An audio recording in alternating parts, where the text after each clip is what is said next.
E o Protocolo de Nagoya ele vem para exatamente garantir que haja esse atendimento à obrigatoriedade de repartição de benefícios e de cumprimento da legislação do país de origem do recurso genético. Então, agora, com a ratificação pelo Brasil, nós passaremos a ter uma série de obrigações, uma série de atendimentos a novos dispositivos, novas previsões que o protocolo exige, da mesma forma que outros países do mundo passarão a ter também que ter o cuidado, né, e a preocupação de atendimento à legislação brasileira para uso dos recursos genéticos brasileiros.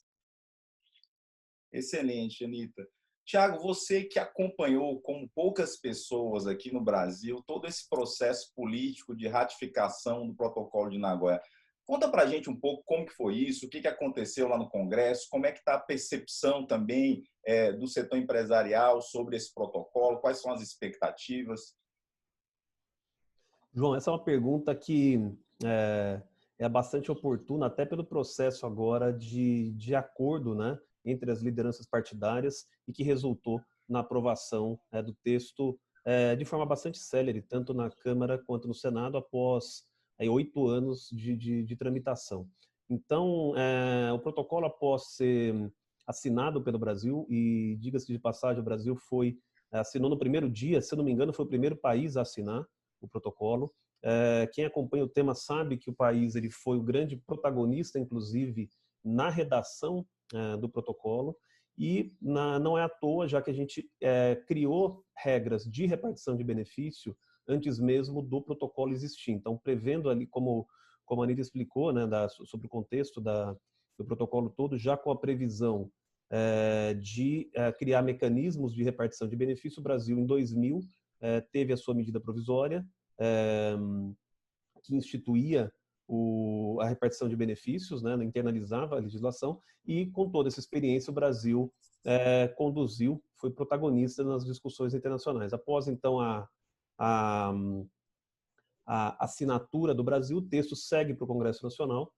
Em 2012, né, 2011 foi a assinatura, 2012 o texto seguiu para o Congresso Nacional, onde ele permaneceu por 8 anos somente na Câmara dos Deputados. E qual que é o motivo? E esse é o principal, acho que aí entra realmente na sua pergunta, João. Por que o protocolo demorou tanto tempo para ser ratificado? Qual foi a tramitação? O que houve?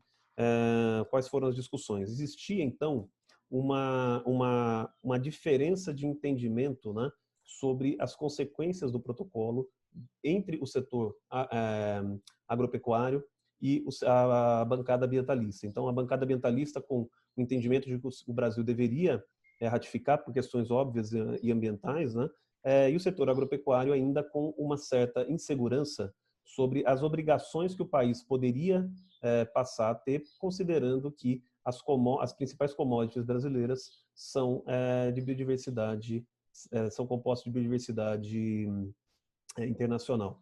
Tá? Durante esses 8 anos, então, de intenso debate ali, não digo debate interno dentro do Congresso Nacional, mas debate entre os setores, né, que são impactados pelo protocolo, e com os avanços nas negociações do próprio protocolo, e principalmente a adesão de mais de 120 países, né, ao protocolo, e posteriormente a aprovação da lei 13123, o novo marco legal de biodiversidade, né, que instituiu o novo marco legal de biodiversidade, se criou a segurança necessária para que o setor agropecuário entendesse que também o protocolo de Nagoya seria favorável ao Brasil. Então, a partir desse momento, começou-se uma discussão mais positiva em relação à ratificação, até que chegou um momento no final do ano passado, eu diria ali entre o final do ano passado e começo desse ano, onde começou a se discutir já como seria essa ratificação e não mais se a ratificação aconteceria ou não. Tanto é que, uma vez a entrada na pauta da Câmara dos Deputados, a discussão foi bastante célere, né? Teve já acordo de líderes, o protocolo foi aprovado, seguiu para o Senado, e em menos de um mês tramitou pelas 2 casas, né? Coisa que não aconteceu nos 8 anos. Então, o processo de internalização ali no Congresso foi dessa forma. Esses acho que são os principais aspectos que a gente precisa entender aqui. Excelente, Thiago. Bom, então a gente está num ponto agora, como o Thiago colocou, Anitta, em que o protocolo já foi aprovado pelo Congresso Nacional. Essa etapa está vencida, né? O que falta, então, para ele entrar em vigor? Né? Quando que vai efetivamente entrar em vigor e a gente vai poder levantar a mão e falar, bom, o Brasil agora é parte desse protocolo. E a partir desse dia, o que acontece? Que ações que a gente tem que Sim. tomar para cumprir o protocolo? O que vai caber ao Brasil depois que ele se tornar parte desse acordo internacional? Sim, acho que essa é uma pergunta que todo mundo está ansioso, de fato, para entender, né? Essa efetiva resposta. Quando?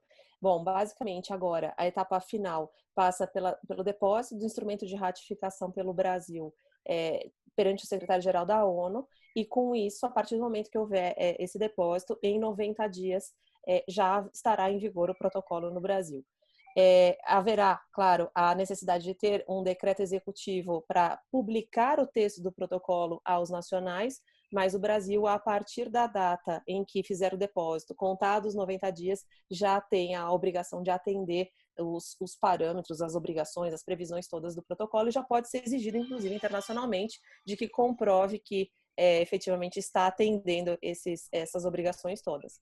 E com relação ao que precisa fazer a partir do momento que entra em vigor, o Brasil ele tem que estar atento, o governo brasileiro ele tem algumas incumbências importantes, porque não é automática, né? Uma vez estando ratificado.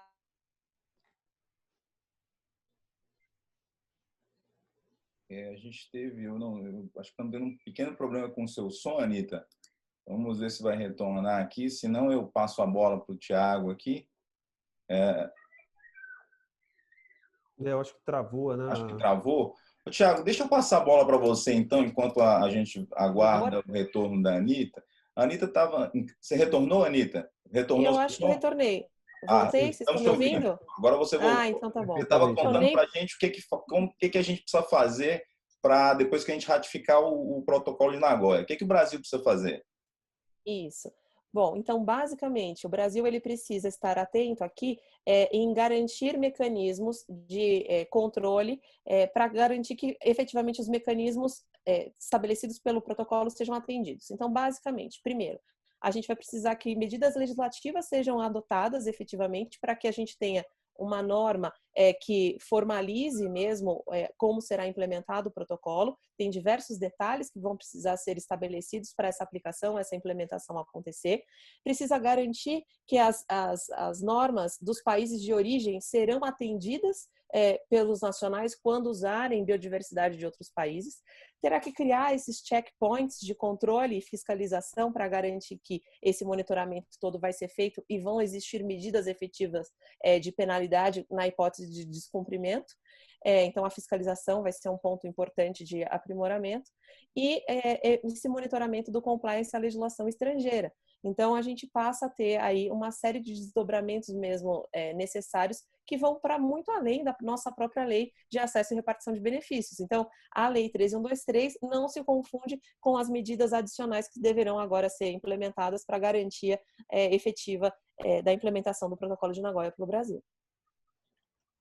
Anitta, excelente sua pergunta. Antes de passar a palavra para você, Thiago, e te trazer uma nova provocação, eu queria relembrar a todos que, para podem participar, eu gostaria que todos participassem.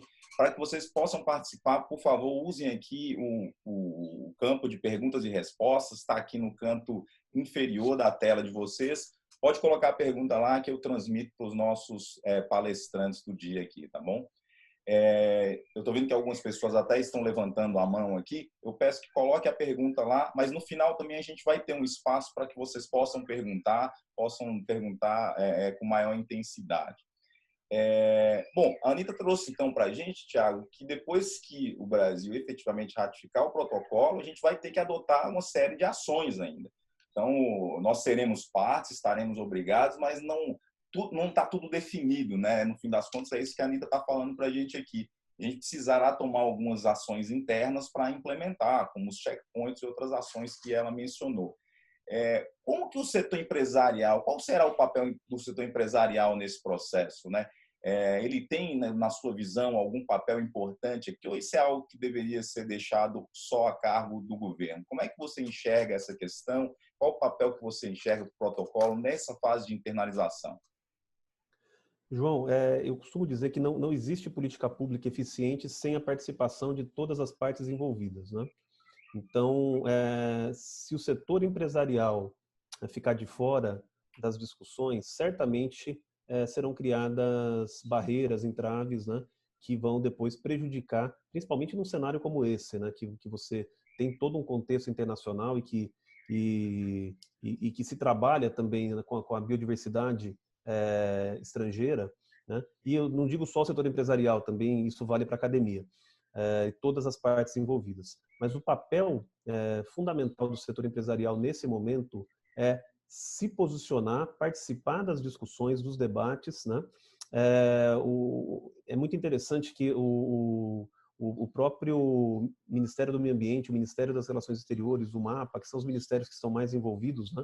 Eles sempre abrem espaço para as associações, para as entidades representativas do setor produtivo levarem as suas posições sobre todos os temas que são discutidos no âmbito da CDB. Então, acho que cabe ao setor empresarial permanecer atento às discussões que são feitas à CDB, aos prazos que são colocados, e no site da CDB é tudo muito claro, muito estabelecidos, são muito estabelecidos os prazos, documentos prévios, né? E fazer o papel de consulta às suas empresas associadas, essas instituições, então, devem buscar esse consenso, essa posição, né, e levar essa posição ao governo para discussão. Então, é fundamental que o setor empresarial esteja engajado nas discussões e, principalmente, analisando. Ninguém sabe mais sobre as suas dores, né, do que a própria empresa. Então, como o protocolo vai afetar os seus negócios, quais são os pontos que são necessários para serem aperfeiçoados, né? E como o Brasil deve se posicionar nos debates internacionais. Eu acho que vale lembrar, o texto do protocolo de Nagoya, ele é muito genérico, né? Então, ele traz diretrizes gerais e dá ampla autonomia para os Estados-parte para estabelecer as suas normas, como ele vai internalizar o protocolo e como ele vai trabalhar, né, com os temas do protocolo. Então, você tem diretrizes que devem ser seguidas, não descumpridas essas diretrizes, o país tem toda a liberdade para a sua interpretação. Então, vai caber, sem dúvida nenhuma, nas discussões da CDB, decisões acessórias que vão reger como o protocolo deve ser seguido pelas diversas partes, né? Então, sem dúvida nenhuma, é fundamental que todo o setor envolvido tenha essa participação e leve essa posição para subsidiar o governo brasileiro na tomada de decisão que melhor atenda à economia nacional. É muito interessante o que vocês estão colocando, né? Porque, por vezes, quando a gente está discutindo esse tema, algumas pessoas pensam que o protocolo já é algo pronto e acabado. E o que vocês estão trazendo aqui de maneira muito clara é que o protocolo é um primeiro passo, né? Outro dia eu escrevi um artigo, logo que o protocolo foi ratificado, que tinha o provocativo título, né? Bem-vindo ao protocolo de Nagoya, vamos trabalhar. A gente precisa pensar no dia seguinte, né? E é isso que vocês estão trazendo aqui. Tem muito a fazer, né? Tem muita decisão a ser tomada. Eu tenho a sensação, por vezes, Tiago e Anita, que até há uma certa confusão de que a legislação nacional nossa, interna, a Lei 13.123, a Lei de Acesso à Biodiversidade, seria suficiente para implementar o protocolo e nada mais precisaria ser feito. Acho que isso é uma dúvida que a gente precisa sanar. Nos ajude com isso, Anita. Qual que é a relação da Lei 13.123 de 2015 com o protocolo? Como elas se relacionam? Outro dia me perguntaram, mas uma coisa revoga a outra? Eu falei, não, vou perguntar isso para a Anita, ela vai nos ajudar a tirar essa dúvida. Boa! Todos os artigos que ele escreveu já respondem essa pergunta, mas vamos lá. É uma pergunta interessante porque, de fato, gera essa confusão. Basicamente, a gente tem dentro do âmbito do protocolo de Nagoya a obrigatoriedade de atender à legislação dos países de origem, ou seja, eu vou usar a biodiversidade agora, não vou me preocupar só com a biodiversidade brasileira, porque antes o meu foco estava voltado a atender a lei nacional, a lei brasileira, a Lei 13.123, que regula como vai se dar o acesso ao patrimônio genético brasileiro. Agora, com a ratificação de Nagoya, com a entrada em vigor de Nagoya, a nossa lei interna sobre acesso e repartição de benefícios sobre os recursos brasileiros permanece em vigor e aplicável aos recursos brasileiros, e o protocolo de Nagoya, ele dependerá agora de uma normativa interna própria, que não se confunde, que é independente da Lei 3.123, para exatamente tratar de todos os pontos da implementação e regulação para a gente poder aplicar o protocolo de Nagoya aqui. E qual é o cerne da questão que essa nova regulamentação específica relacionada a Nagoya terá? O cerne será garantir a obrigatoriedade de repartir benefícios para o uso de recursos genéticos de outros países aqui no Brasil. Então, esse é o grande enfoque. A Convenção sobre Diversidade Biológica, como até o Tiago mencionou, assim como o protocolo, estabelecem obrigações amplas, genéricas. E a Convenção, por exemplo, estabeleceu que os Estados-membros são soberanos sobre o seu recurso genético. Cada Estado pode decidir como vai se dar o uso do seu recurso genético. Então, por exemplo, o Brasil escolheu regulamentar por meio da 3.123, estabelecer que para usar o recurso genético brasileiro, você precisa usar o cadastro no CIGEM como ferramenta de garantia da legalidade, né, daquilo que você está fazendo. E, em determinados casos, fazer também a notificação do seu produto e pagar a repartição de benefícios. Tem outros países que podem não ter ainda legislação própria para regular as suas normativas, e podem ter países que escolheram não ter legislação, por exemplo. E tem países que têm legislação, inclusive piores do que a nossa, mais confusas, que estabelecem, de repente, obrigações como a autorização, como a gente viveu no passado aqui no Brasil, e entre outras coisas. Existem normativas, por exemplo, como na Colômbia, que estabelece a tipificação criminal. Então, cada Estado-membro, cada membro da Convenção pode estabelecer qual medida deve adotar dentro do seu país para regular os seus recursos genéticos. E o que o protocolo de Nagoya diz? Bom, então, dado que cada Estado é soberano, agora você que ratificou o protocolo de Nagoya vai garantir que para usar um recurso genético de qualquer país, né, que também tenha ratificado Nagoya, você vai garantir que a legislação desse país de origem foi atendida. Se esse país não tem legislação aplicável, não há uma burocracia a atender. Se ele já possui, você vai ter que garantir que cumpriu essa legislação. Então, no caso do Brasil, quem usar o recurso genético brasileiro em outros países, a partir do momento que entra em vigor o protocolo, vai ter que demonstrar no seu país que atendeu a nossa Lei 13.123. Então, ela segue vigente, seguimos tendo que atendê-la. Mas, além disso, a gente precisa ter esse olhar agora para as outras biodiversidades que nós utilizamos e avaliar se cada uma delas, de onde vem, de qual país, qual centro de origem, e verificar se esse país tem legislação, qual a disposição, se é passível de ser atendida ou não, se eu consigo atender ou não, como atender, porque, de alguma maneira, com a regulamentação disso aqui, vai passar a ser um dever atender. E é interessante também, João, perceber que, como eu comentei antes, dado que tem vários pontos que precisam ser regulamentados, a gente tem opções variadas de regulamentação possíveis, né? Então, por exemplo, vai ter que ter uma forma de construir um checkpoint. O que é o checkpoint? É um ambiente, alguém, uma autoridade competente que vai ter a competência atribuída de fiscalizar se determinada norma, se determinada obrigação do protocolo de Nagoya está sendo atendida ou não.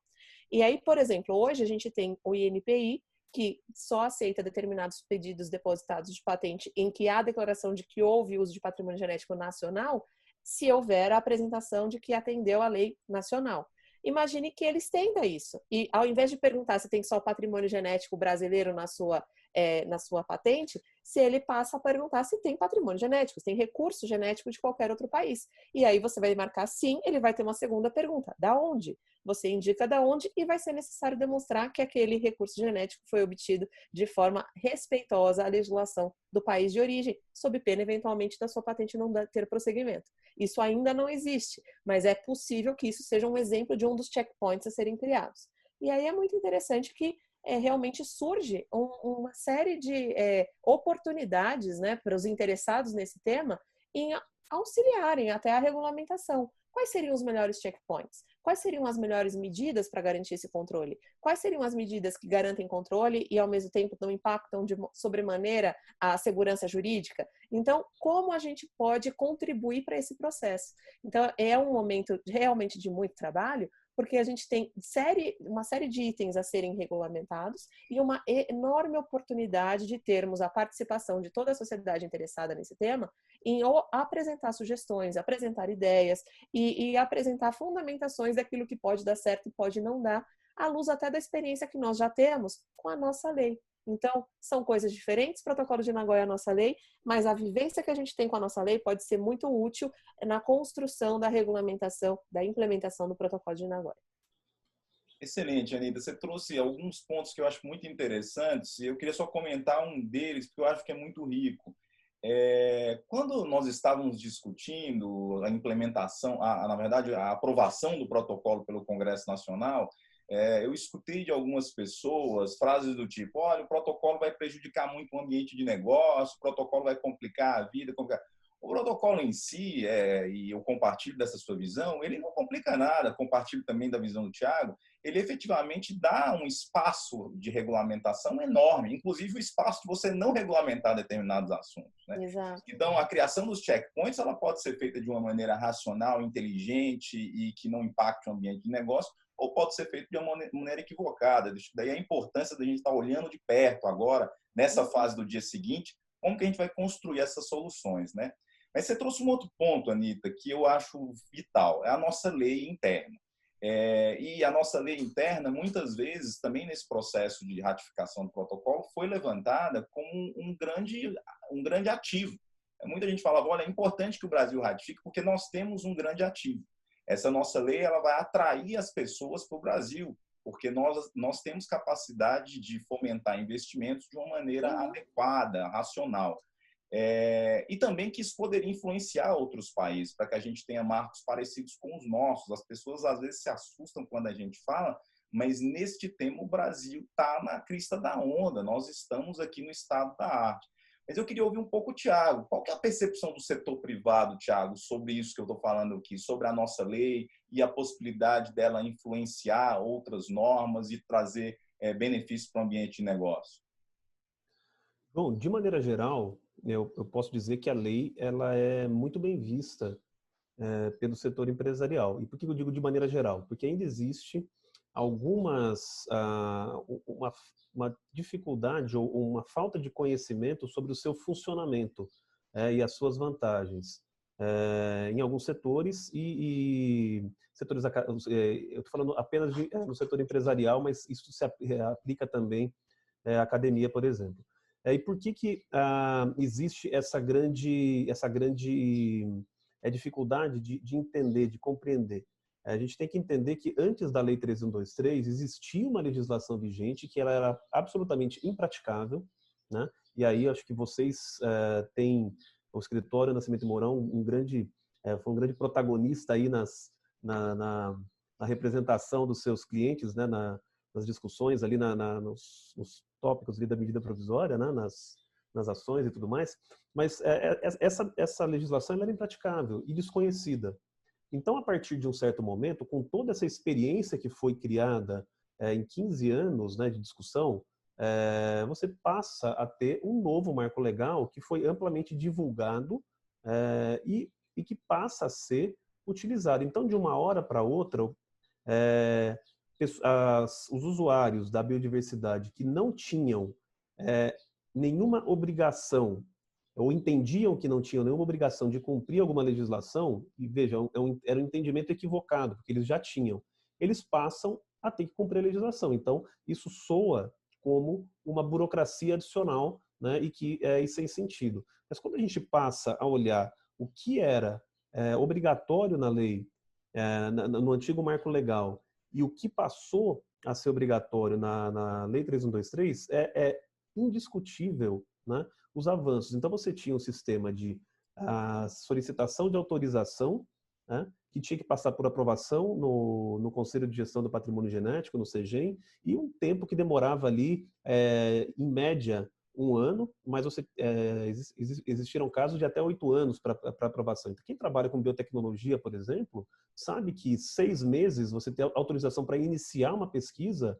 Isso representa, em muitas situações, o fim do projeto, né? Uhum. E a partir do novo marco legal, nós passamos a ter, então, um sistema autodeclaratório. Veja que interessante, né? A gente está falando de 2015 e discussões que ocorreram ali em 2012, 2013, 2014 e que foi implementado em 2015 e que hoje muitas agências, né, o próprio Congresso Nacional instituiu a Lei da Liberdade Econômica, que prevê justamente isso, a autorregulação, né?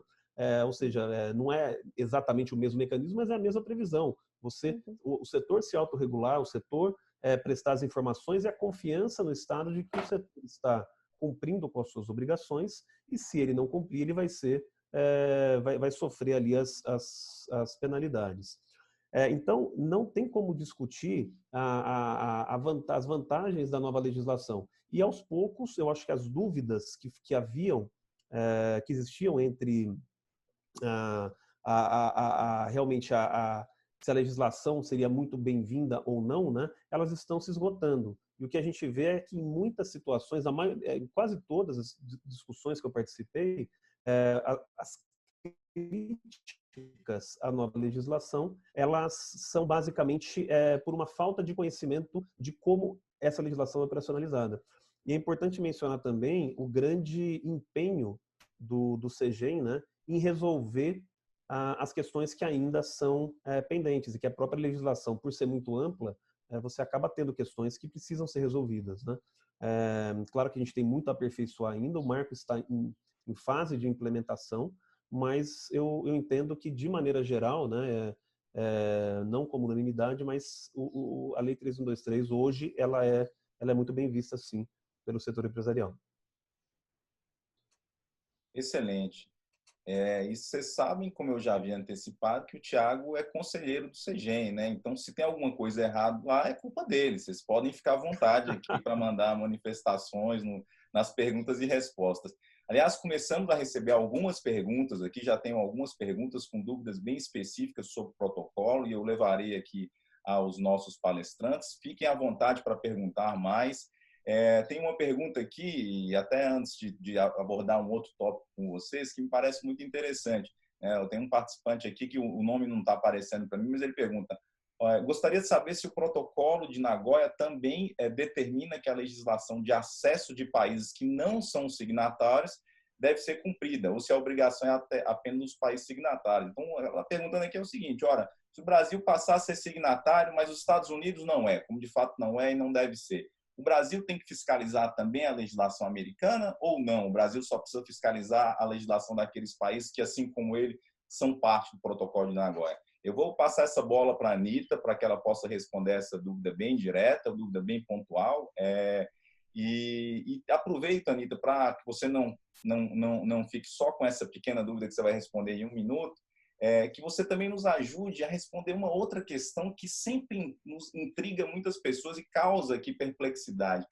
O protocolo ele se aplica a que setor? Se aplica a qualquer setor? Por exemplo, o setor agrícola, né, a agropecuária, ele está dentro do protocolo também ou não? Porque a gente sabe que tem outros tratados internacionais, como o TIFA, que regulamentam também, pelo menos para algumas situações, recursos genéticos e repartição de benefícios para determinadas finalidades. Mas esse setor está aqui, todos os setores estão dentro do protocolo. Queria que você abordasse um pouco essa questão, essa é uma dúvida que muitas pessoas trazem. E também, Anita, já avançando um pouco, né? Então vou te colocar 3 perguntas de uma vez. Se a gente tem que fiscalizar a legislação de quem não é parte, se o protocolo se aplica a todos os setores, e também o que a gente tem que fazer no fim do dia para cumprir o protocolo. Se você fosse dar alguns conselhos práticos aqui para a nossa audiência sobre ações que têm que ser tomadas pelas empresas, pela academia, o que elas precisam fazer? Qual deve ser o olhar delas daqui para frente para estarem em compliance com o protocolo? Perfeito, vamos lá. Bom, várias perguntas. Primeiro, em tese, deveria ser monitorada a legislação de quem é parte. Mas a forma como o protocolo está redigido e essa liberdade toda que a gente está mostrando que pode haver na implementação por cada país, pode permitir situações um pouco sui generis. Por quê? Porque, embora tenha que controlar a legislação de quem é parte, e de repente eu tenho ali uma previsão na implementação um pouco mais abrangente, de repente eu tenho alguma restrição à entrada de produto que não comprove que atendeu a legislação do seu país de origem, lato sensu. Então, a depender de como essa regulamentação de repente foi feita em cada um desses países, pode ter alguma questão que aí mude um pouquinho, mas em tese eu deveria monitorar quem está dentro do âmbito do protocolo, tá? Aliás, esse ponto, né, de ter barreiras à entrada de produto por conta de não estar atendendo a obrigação prevista dentro do protocolo, é um ponto super sensível e que deve ser acompanhado como isso será implementado, como isso vai ser internalizado, não só pelo Brasil, mas pelos principais países com que o Brasil tem relação, com que a sua empresa tem relação. Então, já tocando um pouco no ponto aí do que a gente precisa fazer uma vez que esse protocolo entre em vigor. Mas antes de caminhar para isso, a que setores se aplica? Gente, a todos os setores que usem recurso natural. Então, basta você entrar no escopo de usar um recurso genético para finalidade de pesquisa e desenvolvimento, para finalidade de acesso, e inclusive o conceito de acesso vai mudar de acordo com cada um desses países. Eu não tenho um conceito único, integrado, né, do que é acesso. Então, mais um desafio aí importante a ser acompanhado, mas uma vez que você esteja usando recurso natural dentro do escopo desse acesso previsto no protocolo e na legislação interna, você está dentro do escopo de incidência da obrigação de atender a legislação do país de origem daquela biodiversidade. Então, você pode ter o setor agrícola sendo impactado, e como o Thiago colocou, é um dos setores que mais se preocupa com isso, por conta do volume de espécies exóticas, né, espécies não encontradas em situação in situ que utiliza, e aí até traz uma reflexão importante. Bom, mas o que o governo está pensando em termos de ratificação desse protocolo? Qual é o escopo desse protocolo? Vai alcançar todas as espécies exóticas que estão aqui no Brasil, que vão ser usadas a partir do momento que o protocolo entra em vigor, que entraram no Brasil quando o Brasil ratificou a Convenção sobre Diversidade Biológica. Desde quando, né? Qual que é o recorte para impactar esse setor? E aí, nesse ponto, a nossa lei de acesso ao patrimônio genético, ela traz um artigo que tenta, inclusive, esclarecer isso e deixa de forma muito clara que para atividades agrícolas, para o setor agrícola, o escopo do protocolo deve ser a partir da entrada em vigor, a partir da ratificação. E por que isso, né? Por que essa preocupação tão grande para o setor agrícola? Como o Thiago colocou, era o setor mais preocupado, e essa previsão foi uma forma de acomodar e acalmar, digamos assim, o potencial impacto que isso poderia causar e trazer setor privado, setor agro, setor industrial, químico, todo mundo para o mesmo lado e encaminhar essa aprovação dessa lei que veio substituir a medida provisória. Então, esse é um ponto interessante de se observar, porque embora seja uma previsão na nossa lei expressa, garantida para o setor agrícola, é uma previsão tão importante, tão impactante, que eventualmente a gente precisa ter aí um acompanhamento dos demais setores para que esse mesmo, digamos, benefício seja estendido para todos os demais, até porque se não fosse, seria uma situação tanto quanto sui generis. Então, a gente está dizendo que para o setor agrícola está garantido numa lei brasileira que aquele recurso genético que eu vou usar, que está no Brasil desde antes do momento da entrada em vigor do protocolo de Nagoya, não estará sujeita aos impactos do protocolo. Agora, se após a entrada em vigor eu vou àquele país de origem e busco novamente aquela espécie, eu estaria no escopo de incidência dessa norma. Muito bem. Com isso em mente, e os demais setores? E o setor químico? Setor industrial em geral? Como fica? Qual é o recorte temporal que vai ser considerado para esses demais setores? Então, esse é um outro ponto de grande importância, que seja monitorado e que seja usado o mesmo parâmetro que foi construído para o setor agrícola.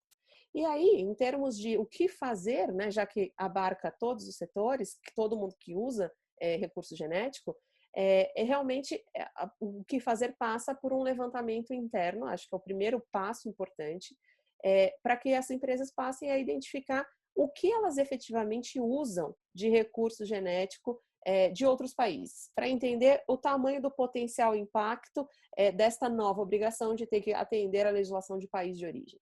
E com isso em mente, fazendo esse levantamento, pode ser que, a depender do segmento, a depender do setor, isso tenha um impacto pequeno, ou pode ser que tenha um impacto significativo.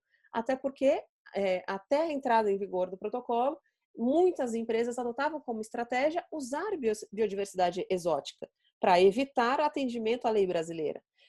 E era uma medida possível. Agora, com a entrada em vigor, eventualmente, o movimento inverso talvez passe a ser mais interessante, porque conhecendo a nossa lei, entendendo que ela tem uma forma mais simplificada, entendendo que ela onera com repartição de benefícios só os elos, ou o elo final da cadeia dos demais setores, ou o elo inicial, no caso da cadeia da indústria agrícola, do setor agrícola, a gente pode ter, então, uma série de situações em que usar biodiversidade brasileira pode ser muito mais interessante do que usar uma biodiversidade de um outro país, com uma regulação mais estrita, com uma previsão de repartição de benefícios mais pesada. Então, essa gestão da biodiversidade vai ser um próximo passo muito importante desses vários setores. Então, primeiro, olhar para o seu próprio portfólio, ver quais biodiversidades exóticas utiliza, monitorar quais são os países de origem dessas biodiversidades, desde quando, né, esse uso acontece, se antes da entrada em vigor ou se vai acontecer após a entrada em vigor e, portanto, eventualmente já se sujeitar à incidência do protocolo, e a partir daí monitorar, avaliar se vale a pena e se é possível substituir por uma biodiversidade brasileira ou não, porque eventualmente isso pode ser mais barato e menos impactante, em termos de não precisar buscar informação sobre as outras normas e não precisar arcar com pagamentos a depender do local da cadeia e de qual cadeia você está. Mas tem muito mais trabalho além disso, né, João? Esse é o ponto, a pontinha do iceberg, é o começo de tudo. Muito bom, Anita.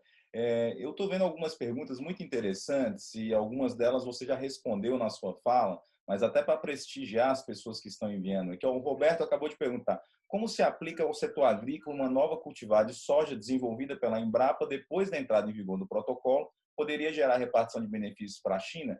Acho que a Anita respondeu, né, Roberto? A Anita colocou com muita propriedade. Da maneira que o Brasil está se colocando quanto ao escopo do protocolo, só se a Embrapa efetivamente trouxesse recursos genéticos para o Brasil posteriormente à efetiva entrada em vigor do protocolo para nós, que nós teríamos essa preocupação. Se esse desenvolvimento do cultivar ocorrer com uma espécie que já foi introduzida, né, antes da entrada em vigor do protocolo para o Brasil, aí não me parece que essa será uma preocupação na ótica adotada pelo Brasil com relação ao escopo. E eu digo pelo Brasil, mas é uma ótica que foi adotada pela União Europeia, pela Coreia do Sul, pelo Japão, e ninguém vem questionando com relação a isso. Tem outra pergunta aqui, também acho que a Anita endereçou já, Anita, mas só para a gente ter certeza também que atendeu todo mundo que está participando. Alguém perguntou aqui, quando o protocolo de Nagoya entrar em vigor, teremos que cumprir a legislação de outros países imediatamente? Quando o protocolo entrar em vigor, em tese, isso é necessário, mas é importante lembrar que o Brasil precisa ainda avançar no processo de implementação, né, para garantir que isso vai precisar ser efetivamente fiscalizado. Mas isso não deve ser olhado como algo abstrato. E é aí que eu queria ouvir o Tiago. Né, Tiago, por vezes nós escutamos, nesse processo ainda de ratificação e implementação, algumas pessoas olhando o protocolo como algo muito distante, algo que nunca vai acontecer, que não precisa se preocupar com isso. Como o setor privado está vendo o protocolo, Tiago? Ele está se preparando para cumprir? Você que é uma pessoa que é presidente de uma associação que representa entidades, indústrias de bioinovação, né? Como que isso está vendo? O protocolo é algo que está sendo olhado, as empresas estão se preparando para cumprir as obrigações, em especial para criar esses mecanismos que a Anita está sugerindo de identificação e atendimento da legislação estrangeira? João, de maneira geral, sim.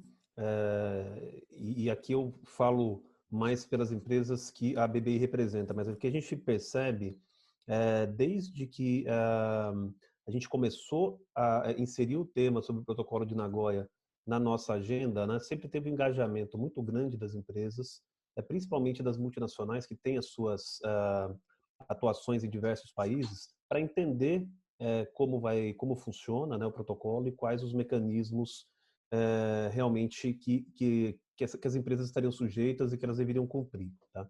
Após a ratificação, nós tivemos também o contato de várias associadas buscando entender melhor como ficaria agora o uso da biodiversidade, né? Quais as legislações, as obrigações que elas deveriam ficar atentas.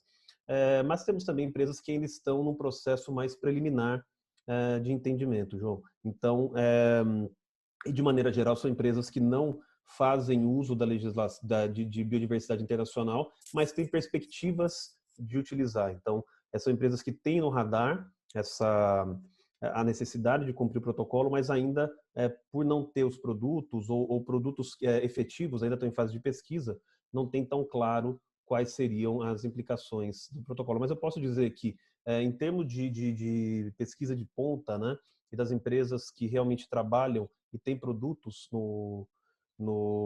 que usam biodiversidade internacional, todos estão ali, pelo menos, com uma boa ideia já do que deverá ser cumprido. Se não tem essa ideia clara, estão em processo de construir esse entendimento. Seria isso. Eu acho que, se você me permite, João, fazer um comentário sobre a pergunta que foi feita em relação à China. Eu acho que essa é uma pergunta perfeita e é o exemplo que eu sempre uso quando questionam sobre se o Brasil deveria ou não entrar em relação ao cumprimento do protocolo e das obrigações que poderiam surgir, né, sobre o uso da biodiversidade, principalmente em commodities, né? A China é o centro de origem da soja, né? Então, ou seja, a China, a soja é da biodiversidade chinesa. Então, qualquer uso da soja para pesquisa e desenvolvimento seria necessário pagar a repartição de benefícios à China, dependendo de como for estruturado, né, o protocolo. E, por outro lado, você tem o Brasil como o maior produtor de soja do mundo, né? Ou um dos maiores ali. A gente sempre está na disputa ali com os Estados Unidos. Bom, se o Brasil não ratificasse Nagoya e a China, que já ratificou, estabelecesse o seu mecanismo de repartição de benefícios, a China conseguiria cobrar a repartição de benefícios do Brasil? Bom, a resposta é sim, e de uma maneira muito simples. Basta, quando um navio com soja produzida no Brasil chegar na China, a China determinar, questionar se houve o pagamento de repartição de benefícios. Como eles são os maiores compradores do Brasil, automaticamente ou a gente pagaria a repartição de benefício ou esse navio seria devolvido. Então, assim, eu acho que esse exemplo já ilustra facilmente a importância do Brasil estar no protocolo e buscar influenciar as discussões internacionais para que as decisões as decisões estratégicas para o país não sejam tomadas sem a visão do país mesmo e sem a influência do Brasil nessas decisões técnicas, né? Excelente, Thiago. Eu já vou querer te ouvir um pouquinho mais. Eu sei que você tem experiência de COP, você é uma pessoa que vivenciou esse tema de perto, né? Inclusive nas discussões internacionais. Eu, inclusive, quero voltar com você com relação a esse ponto, que muita gente não entende, não tem proximidade, e é normal, como funciona uma COP, como se dão essas discussões internacionais. Eu quero voltar a você ainda com esse assunto. Mas antes disso, deixa eu só trazer mais algumas dúvidas das pessoas que estão aqui participando ativamente, e nós agradecemos por isso. Tem um colega aqui que perguntou se o protocolo terá efeitos retroativos e se demandará o pagamento de repartição de benefícios para o passado. Isso está bem pacífico que não.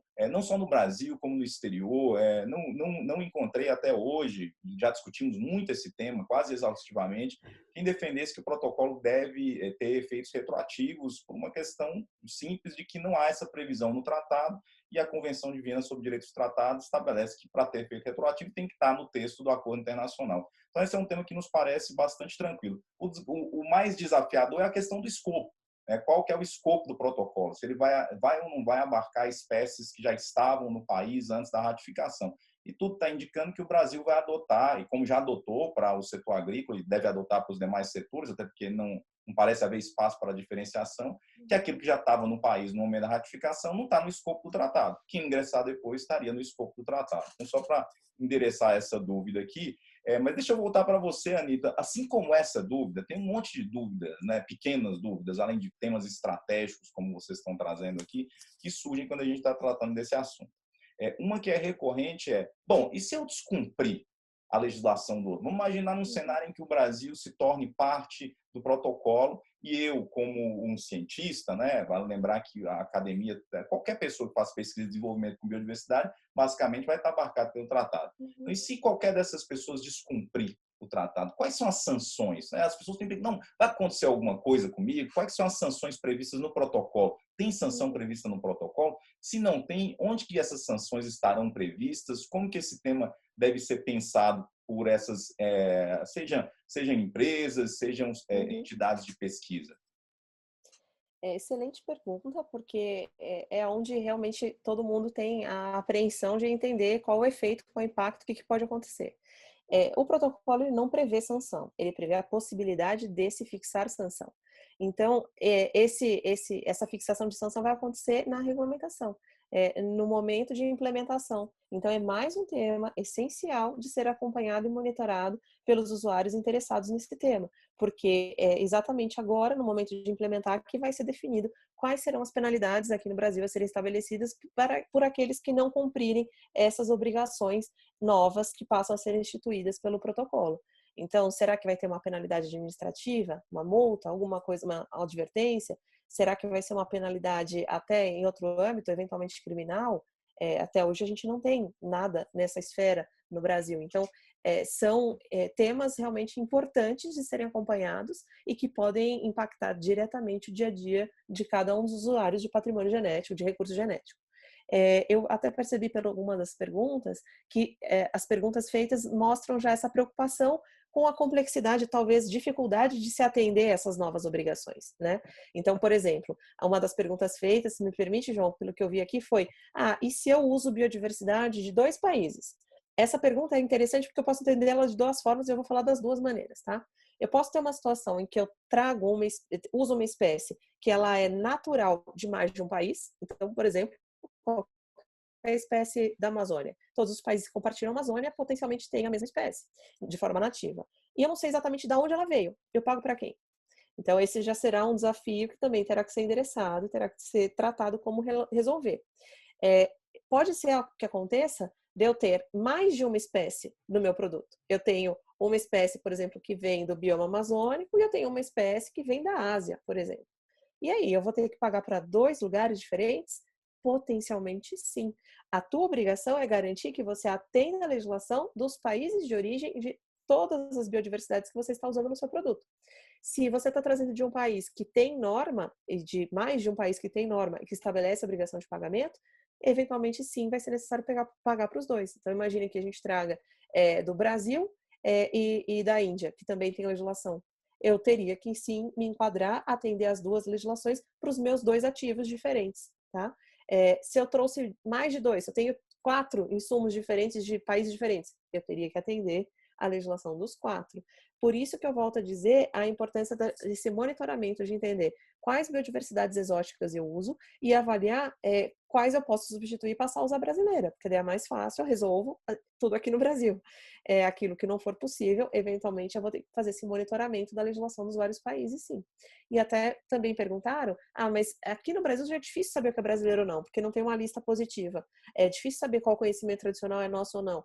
Como eu faço isso em outros países? Também é desafiador. Então, a gente tem sim sistemas de busca, é bastante organizada a forma de apresentação dessas normas e das instituições responsáveis pelo atendimento dessas normas nos vários países. Então, você consegue consultar essas instituições, as entidades, autoridades designadas de cada país como responsáveis por esse tema, e os sites costumam ajudar e você acaba tendo algum contato, pode fazer perguntas, mas não há dúvida de que você não vai ter do lado de lá alguém com a expertise para te responder à luz do seu negócio. Então, sim, vai exigir uma adaptação, um aprofundamento de informação sobre a legislação de outros países também, a depender do nível de relevância, né, daquele determinado país provendo recurso genético para o seu negócio, para os seus produtos. Excelente, Anita. É curioso, né? Nós começamos a ver no protocolo uma reação que é natural com tudo que é novo, de preocupação com algo que pode parecer, em alguma medida, difícil de gerir. Mas o que a gente vem percebendo com a experiência é que quando você efetivamente desce para o seu negócio, entende o que é o seu core business, o que efetivamente você pesquisa, os países de interesse, dá algo que não é tão complexo. Claro que tem um grau de complexidade, até porque a gente está falando de algo novo, mas que é algo perfeitamente factível, né? E o que a gente tem percebido também, e aí eu queria voltar para o Thiago justamente para ouvi-lo sobre isso, é que tem algumas coisas, né, Thiago, sobre o protocolo, alguns pontos que não foram resolvidos porque a negociação internacional, né, não é fácil, que serão objeto de discussão e já estão sendo objeto de discussão lá na reunião de partes do protocolo, né, nas famosas MOPs. você que já é um cara que já tem experiência nas COPs e nas MOPs, Thiago, queria que você contasse para a gente como funcionam essas reuniões, se de fato, na sua visão, essas reuniões serão importantes para resolver temas estratégicos. Outro dia, Thiago, me perguntaram, às vezes, questões simples mesmo, como eu posso participar de uma MOP se eu quiser? Né? Outro dia, um cliente me perguntou isso. Eu queria participar para ver como é que funciona. Como é que funciona essa dinâmica? Conta um pouco para a gente da sua experiência, por favor. Bom, João, as reuniões da COP, da MOP, elas são reuniões complexas, né? Então, são reuniões organizadas ali no âmbito das Nações Unidas. E, então, só para esclarecer, a COP seria a Conferência das Partes, né, que reúne os signatários da Convenção sobre a Diversidade Biológica, e as MOP seriam o encontro das partes, né? Que seriam dos protocolos acessórios. Então, nós temos concomitantemente sendo realizada a COP e 2 MOP, do Protocolo de Cartagena e do Protocolo de Nagoya. Essas reuniões elas acontecem, as aprovações são todas feitas por unanimidade, o que torna a discussão muito complexa. Se você pegar ali 130 países, né? No caso do Protocolo de Nagoya, quase 130 países, tendo que decidir unanimamente sobre determinado tema, isso gera um gasto de energia enorme para se chegar no consenso, o que implica também em muita negociação nos bastidores. Então, muitos países que acabam levantando algumas questões que não lhe interessam diretamente, mas em troca depois de ceder e apoiar algum outro país. Então, assim, é um ambiente político mesmo, internacional. E como se dá o processo de construção desses entendimentos? Então, o processo de construção, ele se inicia sobre determinado tema ao final de uma MOP, né? Então, ao final da MOP ficam os diversos temas que são pendentes ou que devem ser encaminhados, né? Então, eu vou colocar a linha de corte aqui no fim de um encontro, né? E o secretário executivo, a secretaria executiva, né, da reunião, ela endereça esses temas e cada uma das partes é consultada. E essas partes, né, os países membros, eles são responsáveis, então, por coletar os subsídios e formar sua posição. E aí vai de cada país ter a sua forma interna, né, de gerenciar essa coleta de informações. Então, nós temos, por exemplo, no governo brasileiro, existe um espaço muito grande que sempre foi dado dentro dos ministérios, né, do Ministério das Relações Exteriores, do Ministério do Meio Ambiente, do MAPA, para a participação do setor empresarial, por exemplo. Então, se forma um consenso dentro do governo, esse consenso é levado para o secretariado, né? E, posteriormente, ao longo de 2 anos, que é o intervalo entre uma COP e outra, são feitas discussões para se chegar no texto que vai ser levado à discussão plenária. Então, você tem o que a gente chama dos grupos técnicos de discussão, né, que são os ATEGs, que elaboram as discussões mais técnicas e submetem a um board que vai analisar essas questões técnicas no âmbito mais político, né, no âmbito mais estratégico, e todas as partes têm assento nesses 2 grupos, e posteriormente esse comitê mais executivo, ele prepara o texto final que vai ser levado à discussão, né? E aí já no âmbito da reunião, esses textos são colocados em plenária, né? Então nos telões, e todo mundo tem acesso, e ponto a ponto que foi proposto nessas reuniões anteriores, eles vão sendo aprovados, vão sendo lidos e aprovados. E aí entra uma ferramenta interessante, que é todo ponto, de maneira geral, os pontos que já foram formados consenso durante essas reuniões anteriores, eles são, de maneira geral, aprovados rapidamente.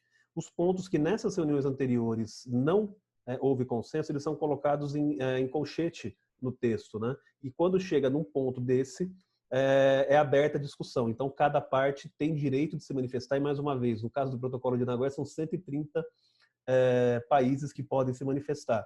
E vão se propondo, né, alterações no texto, E aí entra muito a questão da discussão. E toda vez que você não tem um consenso ainda, que está demorando muito para avançar na plenária, a discussão é interrompida naquele determinado texto, naquela determinada frase, é ser montado um grupo de contato, que eles chamam, onde somente os países que têm interesse específico naquele texto vão se reunir à tarde, geralmente discutem ali durante uma tarde e voltam para o próximo dia de plenária com a resposta. Em alguns casos, como foi o caso das sequências digitais, né, já nos primeiros dias da COP, o tema saiu para a criação de um grupo de contato. Esse grupo de contato ficou se reunindo das 8 da manhã à meia-noite durante quase 15 dias e se criou, então, uma outra linha de discussão, um outro grupo que hoje se discute documentos e questões específicas. Então, assim, é uma discussão complexa, né? E a questão de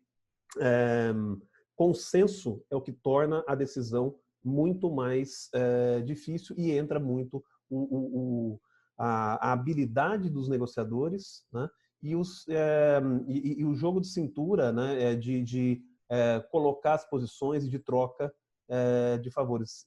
É um negócio um ponto interessante. Os Estados Unidos, apesar de não ser parte, ele participa todos os anos e influencia absurdamente na decisão dos outros países. Você vê que ele não está sentado na mesa, mas nos bastidores eles estão negociando com os países que eles têm acordo e influenciando em como esses países devem agir. Então, quando falam, não, os Estados Unidos não fazem parte do protocolo, não tem que me preocupar, muito pelo contrário.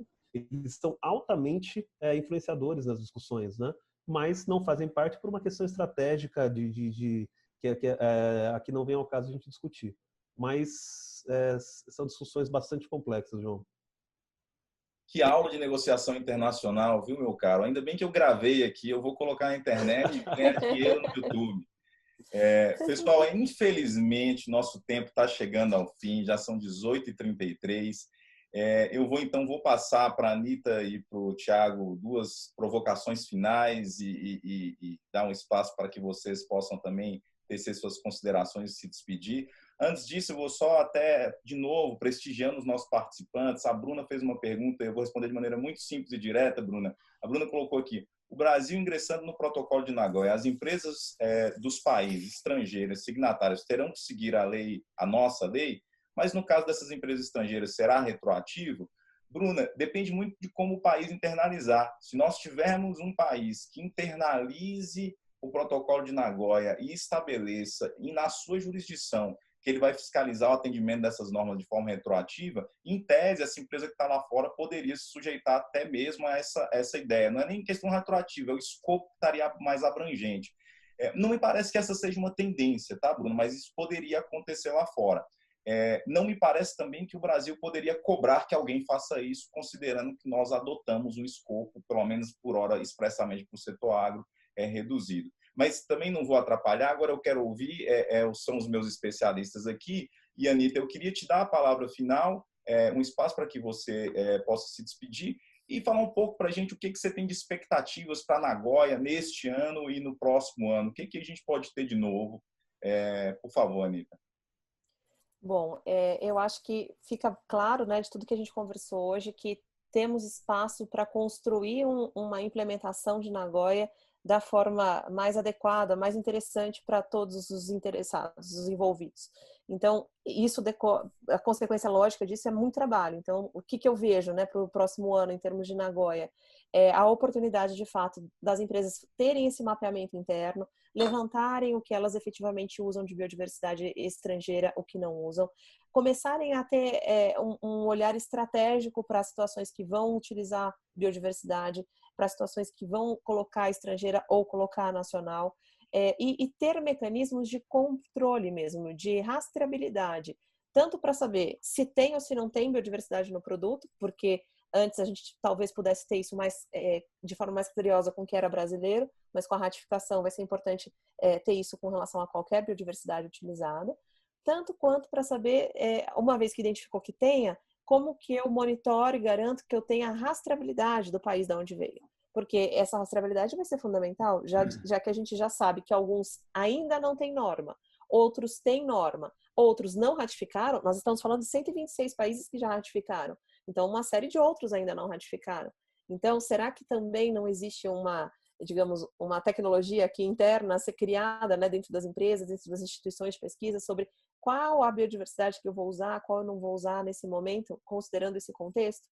E, além disso, passar de fato a subsidiar suas associações, a subsidiar os grupos mesmo que vão participar mais ativamente aí dessa discussão sobre como implementar Nagoya, identificando aquilo que poderia ser impacto positivo, aquilo que poderia gerar um impacto negativo, porque tem muito espaço para essa regulamentação ser construída e são os usuários que podem alertar sobre os aspectos de impacto positivo e negativo nesse contexto todo, desde penalidade, como a gente falou, até forma de controle, impactos, né, na hipótese de não controle, o que fazer nas situações de dúvida sobre origem, ou situações que tem várias espécies de diferentes biomas, diferentes países, ou situações que eu tenho uma espécie só de vários lugares e eu não sei de onde é, enfim, tudo isso precisa e é a oportunidade de ser endereçado. E então eu enxergo como um ano com bastante oportunidade de construção, e também de oportunidade de auto-identificação, tanto para vocês entenderem internamente o que usam, o que tem de expectativa de uso no futuro e como construir essas formas de rastreabilidade, monitoramento e acompanhamento da legislação dos países de maior interesse. Então, acho que é basicamente isso que eu enxergo. Eu vi também, João, nessa dúvida que se coloca a respeito o fato da nossa medida provisória, né, ser cobrada de empresas estrangeiras no passado, mostra o quanto é importante esse acompanhamento próximo sobre o escopo mesmo desse protocolo, porque tem margem mesmo a muitas dúvidas e é um receio enorme disso gerar um impacto muito maior do que precisaria, a depender do escopo que vai ser traçado. Como a gente falou, tudo indica que, no nosso caso, vai ser um escopo mais restrito com menores impactos. E, por fim, a última coisa a colocar. Também é importante observar que aquele esforço que até então a gente que está aqui no Brasil trabalhando com biodiversidade brasileira vivenciava, né, de atender a lei brasileira, de repartir benefícios quando caso e tudo mais, agora passa a ser um esforço dos concorrentes que estão fora também. Então, com a ratificação tem esse ponto benéfico importante, né? Então, você tem de forma muito evidente esse ônus por parte desses concorrentes que estão fora, que antes se mantinham à margem da legislação brasileira e agora também passam a ter essa obrigatoriedade. O Brasil, com 20% da biodiversidade mundial, é um país com um potencial de disponibilização de biodiversidade enorme nesse ambiente internacional. E a última coisinha mesmo, só para não tomar mais tempo, o tema que para muitos ainda é o futuro, para outros já são uma realidade, que são as sequências digitais. Não poderia passar por aqui sem falar rapidamente disso, o tema também muito caro para o Tiago. O Brasil, na lei brasileira, já reconhece que se a gente usa uma informação de origem genética, ou seja, consulto uma sequência digital na internet e uso na minha pesquisa, isso deve ser considerado acesso, deve estar sujeito a cadastro e as consequências da norma brasileira. E esse tema foi levado na discussão internacional de forma bombástica, vai ser pauta das discussões internacionais ainda por algum tempo, mas há essa grande polêmica, né? E as sequências digitais das outras biodiversidades do mundo. Se eu estou consultando uma base de dados e uso uma espécie do Equador, o que eu faço? Preciso ou não preciso atender? Preciso cumprir? Então, acho que esse é um outro ponto também, que há bastante espaço para influência, participação e construção desse entendimento no ambiente internacional de Nagoya. E agradecer a oportunidade de estar aqui falando com todos vocês. O escritório está sempre à disposição para tirar dúvidas e esse é um tema para a gente realmente muito importante e a gente fica à disposição para tirar quaisquer outras dúvidas que vocês tenham. Obrigado, Anita. Você estourou um pouquinho o seu tempo, mas como você sempre dá uma verdadeira aula, a gente permite que você estoure, não tem problema, tá? Meu amigo Tiago, eu queria, depois que você deu aquela aula de negociação internacional, eu queria te passar a palavra para fazer as suas considerações finais, mas te fazer também uma provocação específica. Quais que são as suas expectativas para a próxima MOP, né, para a próxima reunião de partes que vai acontecer o ano que vem, seria esse ano, em razão da pandemia foi adiado. Quais são as suas expectativas? O que vai acontecer de bom ou de ponto de atenção que a gente tem que olhar?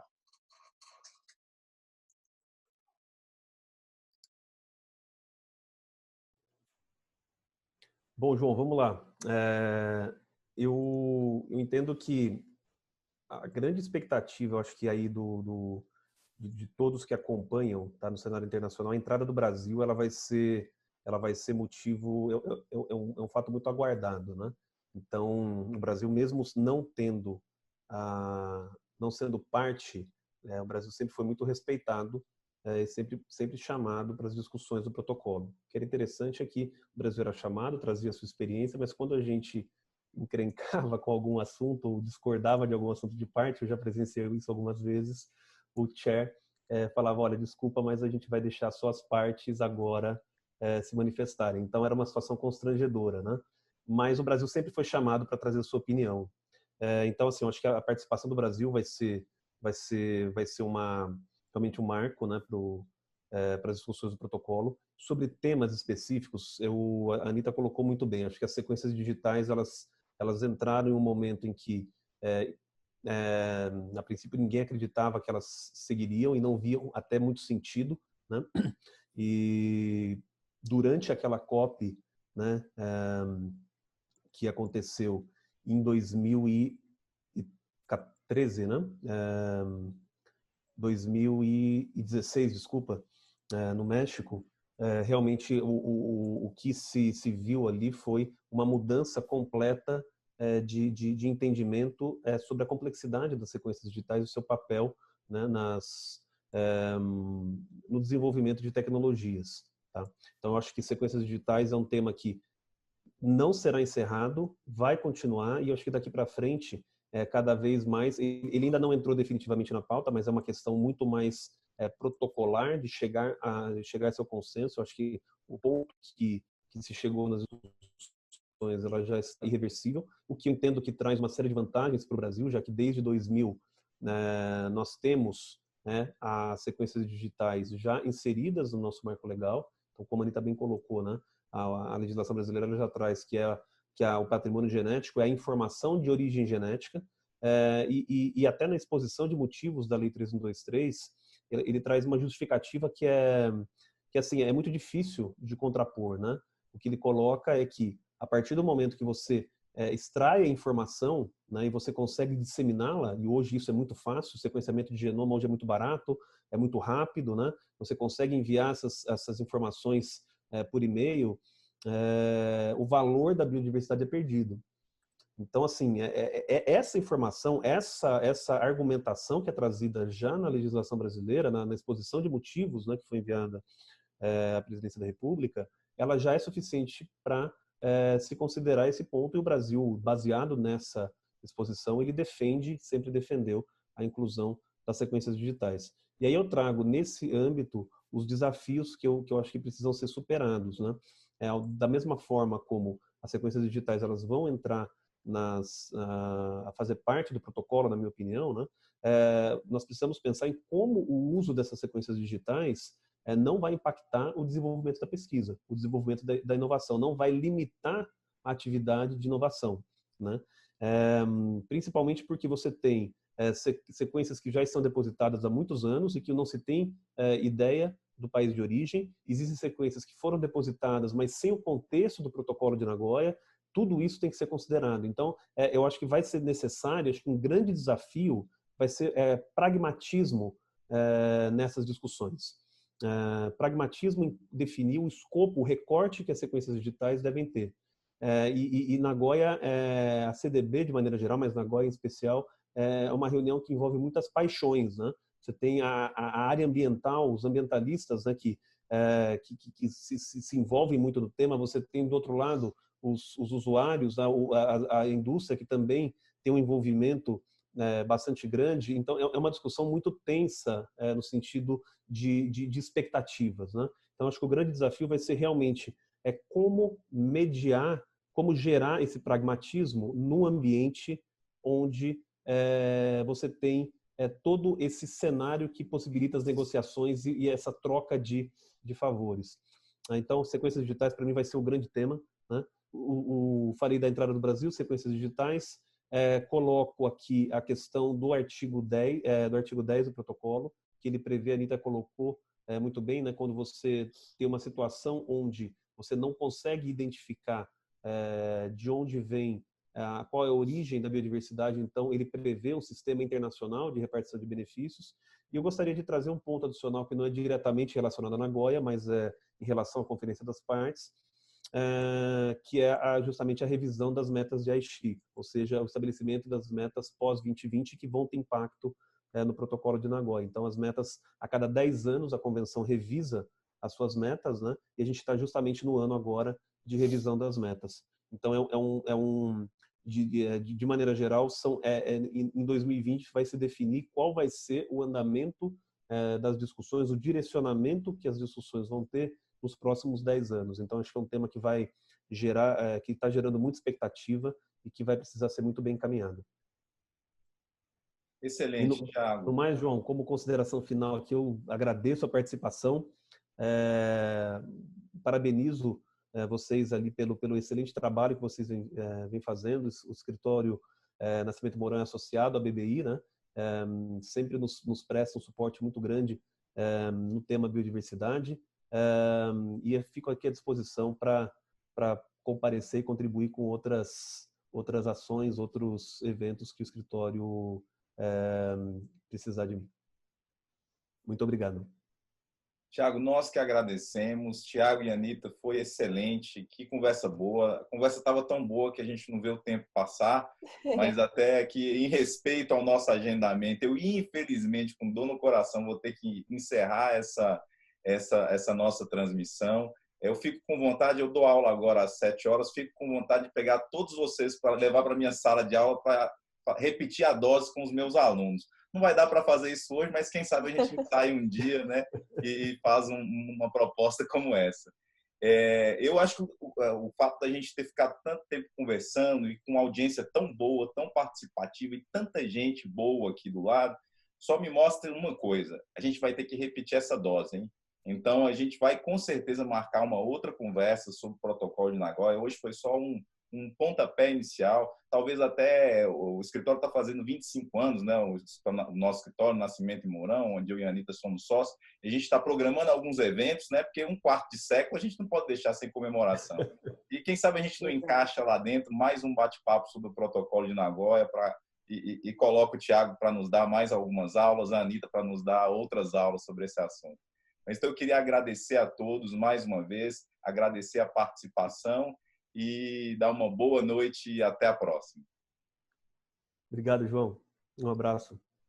Tchau, tchau, gente. Tchau.